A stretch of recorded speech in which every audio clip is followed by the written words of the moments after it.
less than 10 days into the Trump presidency, and it's all about shock and awe. People are depleted, and they're counting on this not waking people up. He tried to freeze federal grants and funding. He said clean out Gaza of all its people. Leaving the World Health Organization, destroying healthcare in the United States, putting RFK Jr. in charge. In his inauguration speech, he talked about manifest destiny to the stars. This is what you do if you truly want to make it worse. There was another Republican president who liked to shock and awe.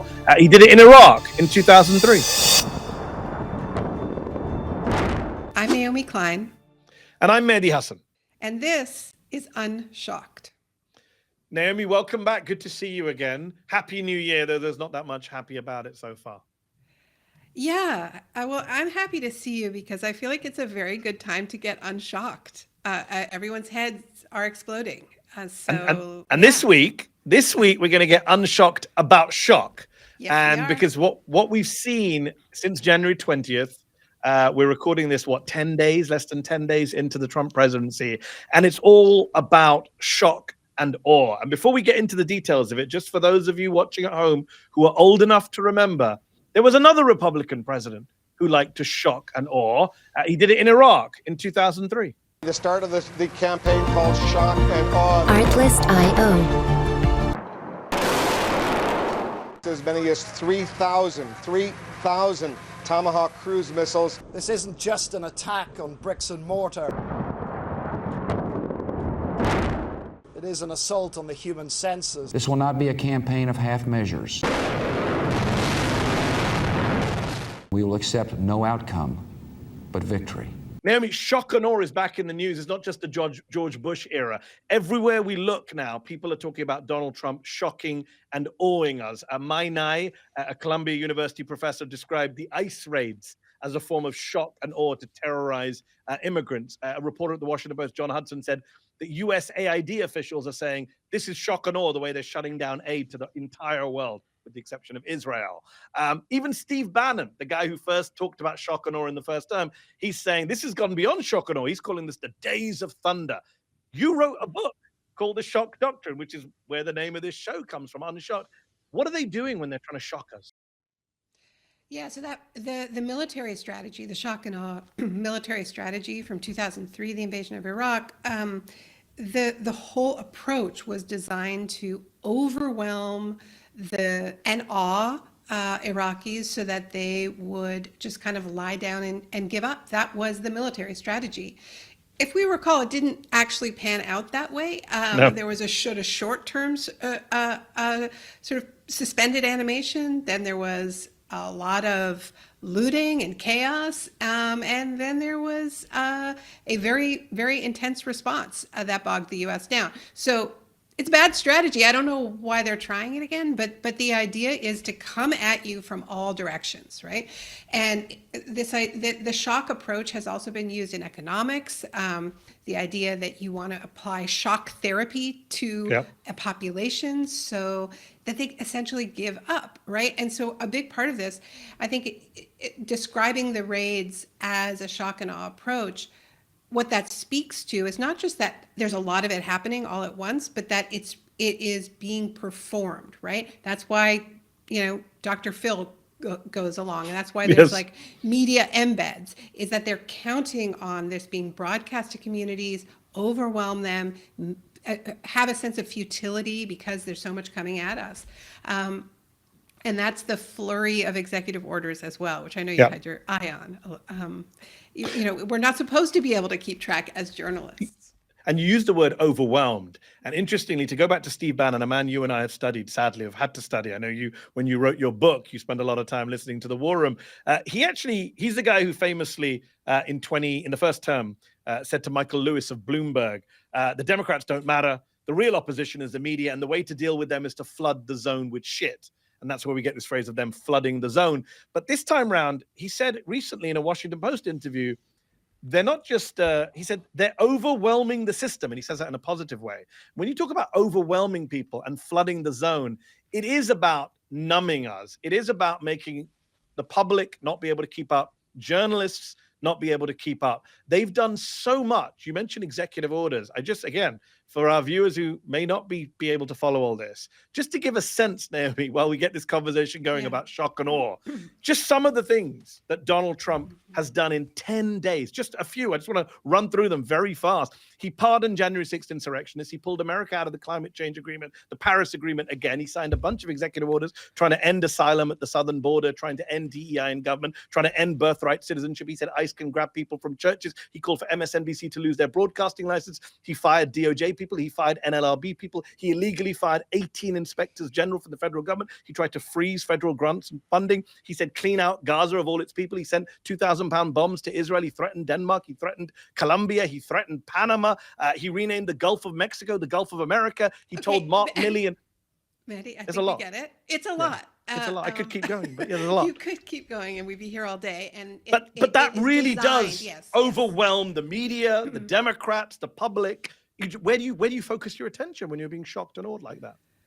Well, this is the whole idea for Unshocked, which is we have to pick out the signal from the noise, and that's part of understanding that this is a strategy. It's designed to make you curl up in a ball and give up. It's also designed to make you do their work for them, right? So I think part of what we're seeing is, an executive order that is patently illegal, or many of them, right? Yes. But to talk about a recent one, the appropriation of funds that were allocated under the last government. They have no right to do that. They know they have no right to do that. But what they successfully did is scare the hell out of people, right? I mean, this is not just about overwhelming the senses. It's about fear, right? This is the other thing Bannon is talking about right now, is he's talking about peace through strength, right? So they're doing a few things to just show that they're willing to do anything, right?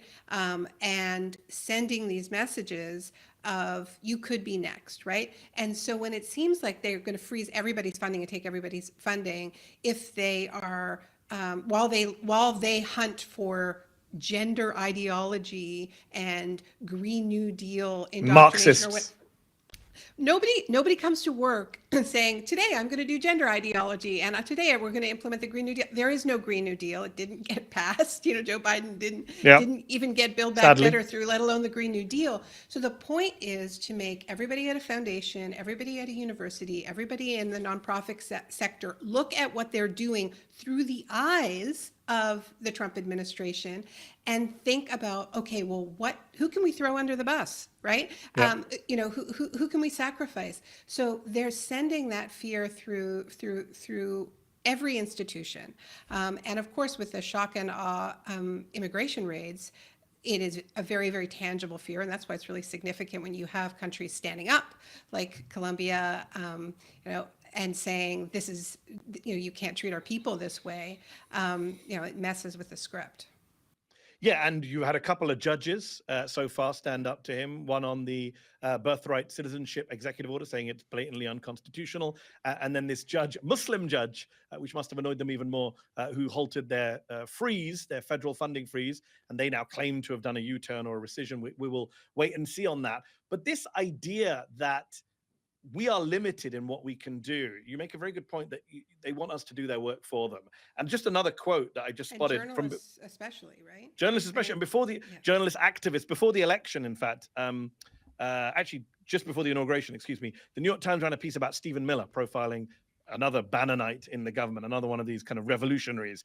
And the Times said, Mr. Miller appears to have learned two key lessons from the first Trump term. The first is to flood the zone. He believes that those he regards as Mr. Trump's enemies, Democrats, the media, groups like the ACLU, are depleted and only have so much bandwidth for outrage and opposition. Mr. Miller has told people that the goal is to overwhelm them with a blitz of activity. Do you think they're succeeding 10 days in?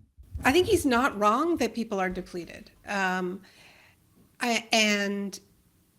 think coming out of this election, people are depleted. Coming out of the pandemic, people are depleted, and they're counting on this not waking people up. But I would argue that this is actually a really risky strategy, because he's right that people's stakes are pretty low.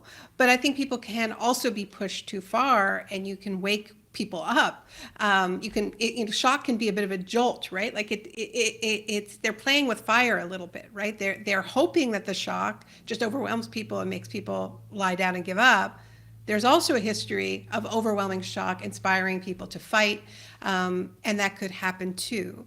Yeah, I mean, I think the other thing that if we're picking out the signal from the noise here, what Miller is doing, he's their sadism guy. He's really important to this project because he is the one who is just kind of serving up blood to the base, right? Yes. I mean, that's why they The want cruelty is the point.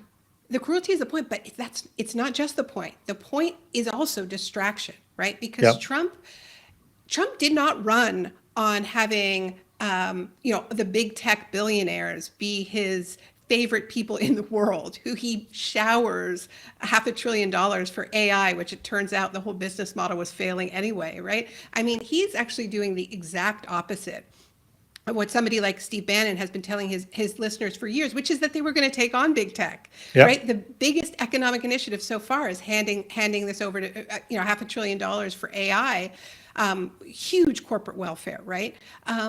So he needs to distract his base because while he's feeding, the billionaires these lavish subsidies, the base needs something, and what the base is getting is this sadism. When you mention the distraction, it just reminds me of all Republican presidents, right? All Republican presidents used culture wars or some distraction from what they were essentially doing, which was to transfer wealth from the poor to the rich, to give tax cuts, all the things we know Trump has done and wants to do again. And yes, his base were not supposed to be fans of H-1B visas or tech billionaires and all of the rest of stuff. What's interesting is journalists give him cover, Naomi. Amy Walter, who is your classic Beltway pundit, said on Twitter last week, I don't think it's correct to call Trump 2.0 shock and awe. He's doing exactly what he said he would on the campaign. That's just not true. He didn't say on the campaign that he's going to spend his first week in office picking a war with Denmark over Greenland. He was supposed to be reducing the price of eggs, not trying to annex new territory. And when he talks about stuff like manifest destiny in his inauguration speech, I never heard that phrase on the campaign trail. I never heard him say that they're going to try and conquer more territory for the United States. This is all pretty new, and it is shocking. What do you think's going on there when you get all this new kind of empire stuff from Trump? Well, I think there's a bunch of different interests who are fighting over the pot at the moment. But it is true, and we need to focus in on the things that are very different from what people thought they were voting for. Like ending wars, and he's picking all kinds of, but we knew this was going to happen minimally with China, but I've been really interested listening to MAGA media that they're sort of preparing the audience for an escalation with Iran, for, like, I heard Bannon this morning talking about picking a fight with Qatar. Like, I mean, what exactly are they doing? So the big picture that I think is happening, and this is where it's different, I've covered what I call the shock doctrine for a long time. In recent decades, I think there's two things that are different when it comes to Trump, and he's not the first person to do it, but I think it's just really an escalation, is he isn't waiting for another shock to exploit. He's creating the shocks. That's what the Days of Thunder are. They are a rolling sense of shock, right? So, I mean, Bush had 9/11, right? I mean, he actually had a bolt from the blue, and that's a good point. And Trump is not waiting. Not to say that he's declared an emergency at the southern border. There is no emergency. Exactly. The numbers crossing are lower than when he left office, but he's just created an emergency. He's declared an energy emergency, right? And so the fact is there are real emergencies. There's a climate emergency, second largest city in the United States, large parts of it still smoldering.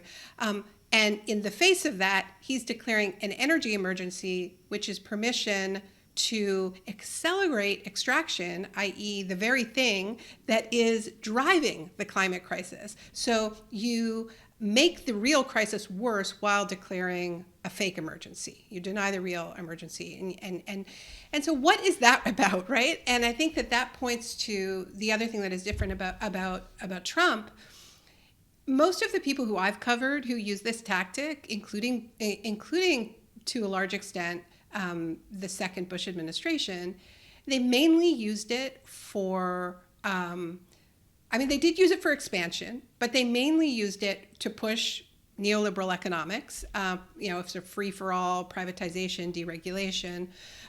They definitely had geopolitical goals, but Trump is of another order. Like he's bringing back a kind of a He-Man conservatism from like the pre-Paleolithic age. I mean, it is about asserting. Oh, Naomi, I was a fan of He-Man growing up. You just ruined him for me forever.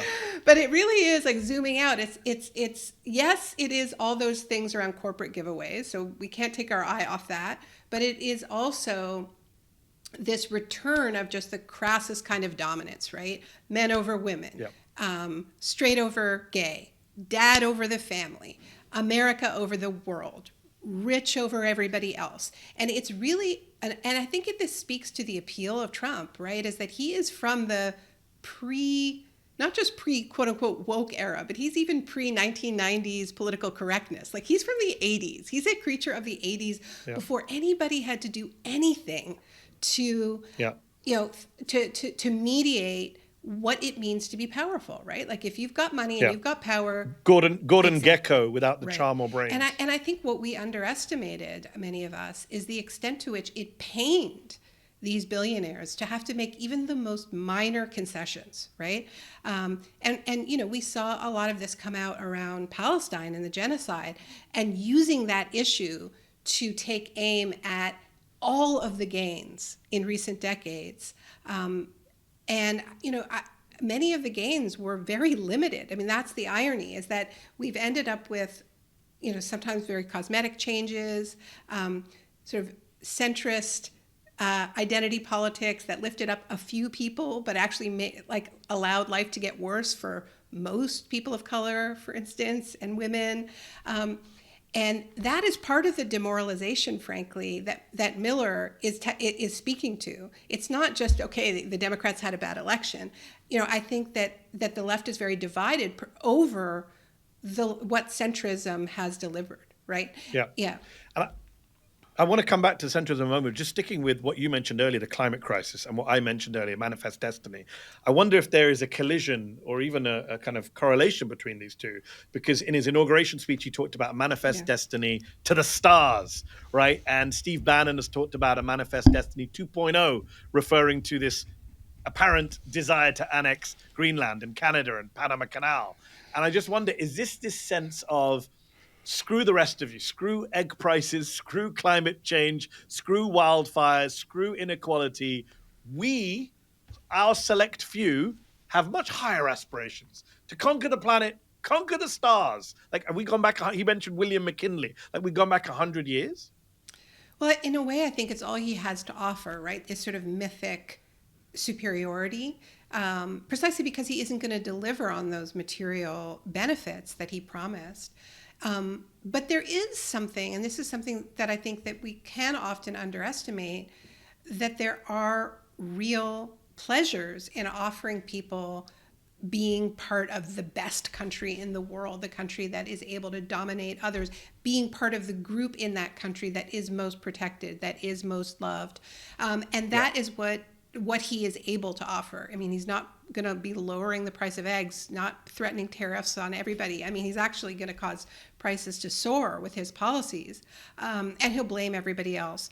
But we should not underestimate the power of these mythical stories. I mean, they've worked in the past, and I think that they're I think it's precisely because of those other real emergencies that I was referencing earlier that things are getting worse because the crises are real, whether it's the climate crisis, whether it's the fact that our economy is just a precariousness machine and people are having to work harder and harder. So what can he offer, right? And he can offer this sort of being part of strength. And that's what, I think it's sad because for the billionaires who he's really serving, they really are protected.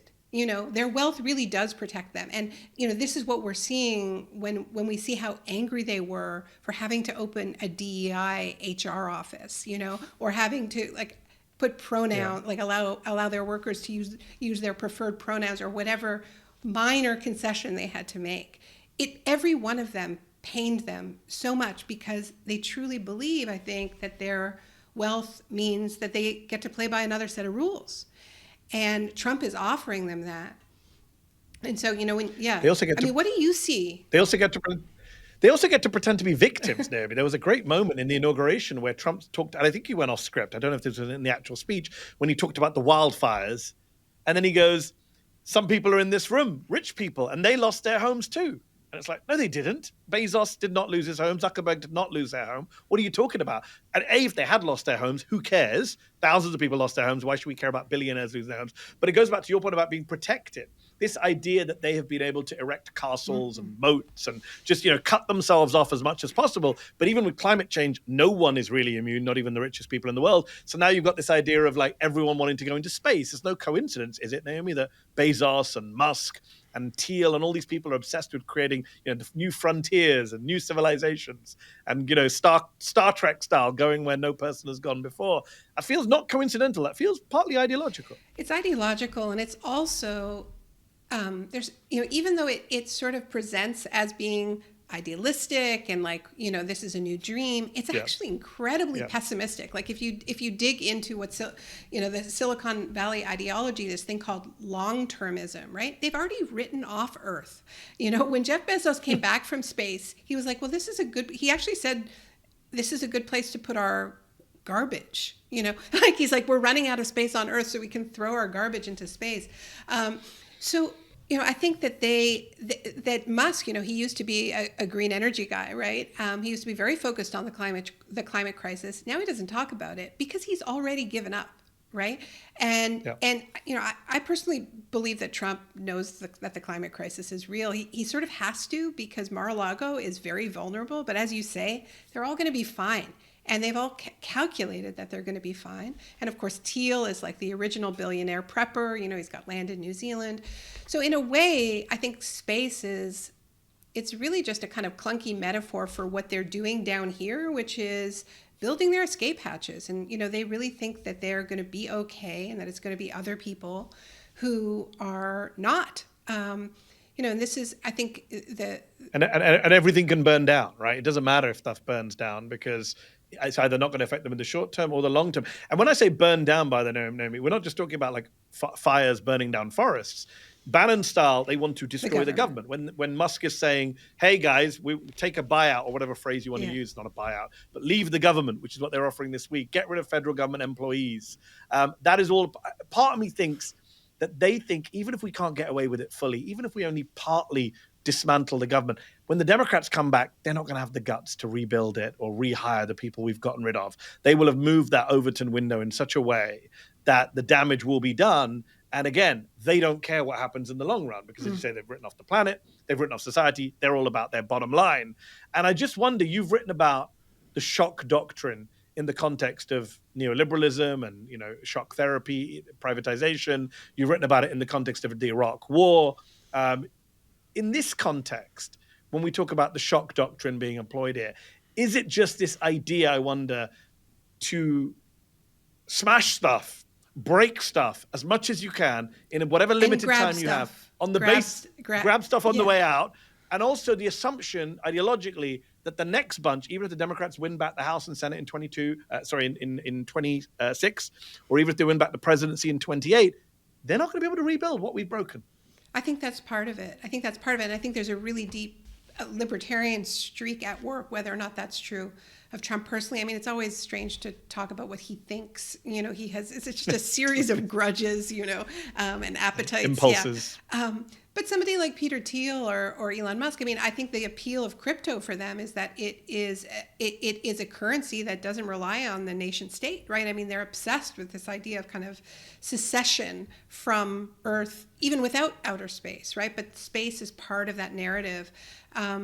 They are preparing, and I mean, they're wrecking to not be able to rebuild, absolutely. But where this gets really tricky is that nationalism is the dead center of the MAGA project for the base, right? This is what's very clear. Like believing in the nation and its borders is the animating idea, right? Although it's very inconsistent because suddenly Donald Trump wants to expand America's borders. He said recently, "There's no reason Canada shouldn't be part of our country because of one man-made border." I'm like, hold on, you sound like a globalist now. Suddenly, open borders. Let's change America's border. But you're right. Nationalism is what they claim is what drives them. You actually mentioned to me recently, nationalism and border and colonialism, which is what Trump yes, is doing, and keeping undesirables out. Absolutely. Keeping undesirables out. Yeah. As we saw with Musk, he's fine with bringing people he needs for his companies. But you mentioned a book, which I haven't read, by Richard Seymour recently, which unpacks some of this. And there was a phrase that caught my mind, disaster nationalism. Not just nationalism, but disaster nationalism. Right. I mean, because what Seymour is getting at is the fact that we are in an age of serial disasters of many kinds, military, economic, ecological. And it's precisely because, like, even if it's subconscious, we know that this project is in crisis. It's falling apart. It's not able, and this is a point that Seymour makes, is like, the old school fascists actually could offer something like a good life to the people who followed them. And there isn't even really that hope within MAGA. They say, oh, you're going to be able to afford a home. And, they're not offering people a sustainable life. I mean, they're off. It's more like a suicidal drive, right? And this is where, frankly, the only way that I can make sense of it is really thinking about the role of these biblical narratives, these deeply encoded biblical narratives about the rapture and the end times and how that plays out. And I do think that for some of Trump's hardcore religious followers, they really do believe, and this is why they're very interested in Israel and Palestine, is like, that's a key plot point in the story of like, you bring on the return of, the Savior, and it has to be there, and it has to be the Israelites who return. And so that entangles us in all kinds of things you and I have talked about before, building the third temple. And then you think about Hegseth and his tattoo, and you think about Huckabee and all these Christian Zionists.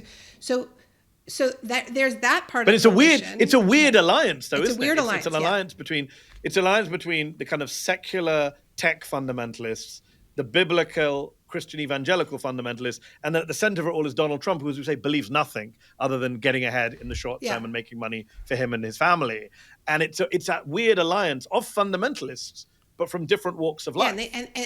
And both are okay with letting it burn, and both are sort of waiting for their sort of golden castle. Some of them believe it's in the sky after you die. Some of them believe it's in New Zealand, Mars. or Mars, or on Mars, or on Mars. Yeah. But this is where I think maybe we can understand, like, why do they need so much money? Why do they need more money? I mean, they truly are preppers, right? I mean, they have the mentality of real hoarders. They just don't hoard canned goods like normal people, They hoard rocket ships. We should all rewatch Don't Look Up, by the way, because they do. Yeah, yes. It's very, very true. And the billionaire in that was very much based on the guy who's now running the country. Let me ask you this. You mentioned earlier this idea of the myth, which is what drives a lot of these people. Trump is offering a myth. And we know that his voters kind of know deep down they're not going to get cheaper eggs. But they're going to get to own the libs. They're going to get to stop brown people crossing the border. They're going to get their country back in some intangible, reactionary way. Yeah. What is the response to that then? From progressives, from liberals, from leftists? Do we need a myth of our own, a national story of our own? And if so, are Democrats up for producing such a story? Let's leave the Democrats aside for a while. I mean, I do. I think they want to be left. Honestly, I think they want to be left to one side. This is all I think about, and I don't think that Seymour's point in disaster nationalism is this is a global project. I mean, this is the other thing we're seeing is the emboldening of people like Giorgia Meloni and other people who have been, part of this network and project, but now they feel like they can really show who they are. So I think the response can't only be national. I think the response is international. I mean, what I see is, if these people all have a plan B or a planet B, right? I mean, if they are all planning to abandon this place, I think we should understand them. I think they're traitors to this world. I think they are treasonous to this world. And if we try to understand what it means to, look at Los Angeles burning and say, what we're going to do? We're going to literally pour fuel on this with more fossil fuel contracts, destroy FEMA. Donald Trump, who lost power because of his murderous mismanagement of the last pandemic, responds by leaving the World Health Organization, destroying healthcare in the United States, putting RFK Jr. in charge. I mean, we'll see. But this is what you do if you truly want to make it worse. And I think we should take them at their word. And I think we should say, you all have a plan to leave in one way or another, and we need to be committed to staying and in all that represents. And I think we need to find our anger at what it means to truly be treasonous to this world. I've been watching the show Traitors, by the way. It's really good. But on Traitors, they Is it a fictional show? oh my goodness, Mehdi. Everyone is laughing at you right I now. haven't seen it. It's a reality Why? show. And it's like a I don't watch hit reality reality show. It's the only I'll reality find it. show that I've ever gotten into. I can't believe I'm having a conversation with Naomi Klein where she's laughing at me for not watching a reality show. You should All totally right, watch it. got I watched it with my son. He loves it. And you've got your traitors and you've got your faithful, the people who and that is, I think we need that sort of mythic storytelling where, you know, this is why I say it's not about the Democrats. It's about you know. We'll come back to the Democrats because we do need to talk about the Democrats. But just on the left, Naomi, then, even the left more broadly, does the left have the ability to produce that narrative? Because even when I see prominent leftists, both American and international, talk about, you know, what to stand for, it's often universal health care, Medicare for all. These are great policies and popular if you look at the polls, but it's not a narrative. Yeah. It's not a story. Yeah. And I think we do have to find that real prophetic voice. And I think that we catch glimpses of it when people are really committing to each other in this moment and really protecting each other. Because that's when people are acting in ways that are larger than themselves. And, you know, when we talk about the way the right is marshaling the power of myth and tapping into these apocalyptic, deeply encoded stories, whether it's a religious version of it or whether it's the secular version of it, these are deeply mythic stories. And I think when people take risks and talk about how we're bound up together and what we owe each other and what we owe the natural world, I think we're starting to find that sort of story that can bind us together. And we can prove Stephen Miller wrong and sort of be less depleted because we're attacking each other less divided. I think we find strength when we come together, not to be too hokey. I mean, you sound hokey when you talk about it, but you know, I think there's ways of doing it. But it is, to be even more hokey, it is up to us, right? There's no one coming to rescue us. As you say, certainly not the Democratic Party, it's a two-party system. So if you're going to stop the Republicans, it has to be done with the Democrats. And yet the Democrats are AWOL at the moment. They themselves are saying this. I've seen Politico and The Post and Time Magazine quoting multiple senators saying, give us some time. We need a bit more time. We're not quite sure what the strategy is. We're not quite sure what the message is. In fact, Time Magazine had this great piece about a week ago in which they quoted a Democratic strategist called Jesse Ferguson saying, you can write a eulogy before someone dies. You cannot write an autopsy until the body is on the table. In other words, the version of the Democratic Party that got killed in 2024 is still twitching. And this idea that the Democrats really, haven't understood why they lost, which is one thing, but also this idea of how do you deal with Trump 2.0? They barely defeated Trump 1.0 thanks to the pandemic. He probably would have won in 2020 without the pandemic. And now you've got Trump 2.0. Again, he squeaked in without winning the majority of the vote. He won the popular vote, but not the majority. And yet, to go back to it, where are the Democrats saying, this is what we stand for? This is who we are? That just doesn't exist right now. And we're already, as I say, 10 weeks into chaos and shock and awe. Yeah, and I mean, look, I think the Democrats and the other sort of so-called centrist neoliberal parties the world over have brought us to this moment. It is the failures, decades of failures of betraying their own base, of allowing these astronomical levels of inequality, more and more precarity in people's lives, and just kind of the legalized corruption that breeds all the cynicism that creates the opening for these strong men to come in. And, you know, I was saying earlier about, I think we underestimated how much they hated every single tiny little cosmetic concession they had to make. They hated it. And what we're seeing in this sort of the dead-eyed determination and the sadism of this moment is a counter-revolution. It's a counter-revolution. But Mehdi, we never had the revolution.